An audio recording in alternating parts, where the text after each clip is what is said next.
సందర్భంగా అనేక మంది మన దేశానికి సంబంధించిన వారే కాకుండా అనేక దేశాల పౌరులు యోగా కార్యక్రమంలో పాల్గొంటున్నారు.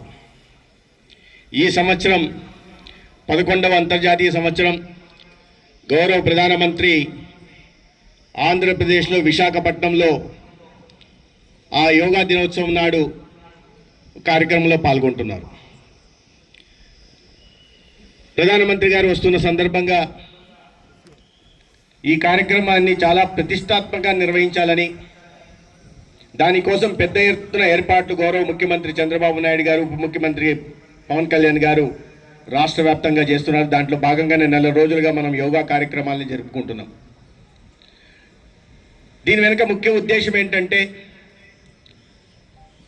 యోగా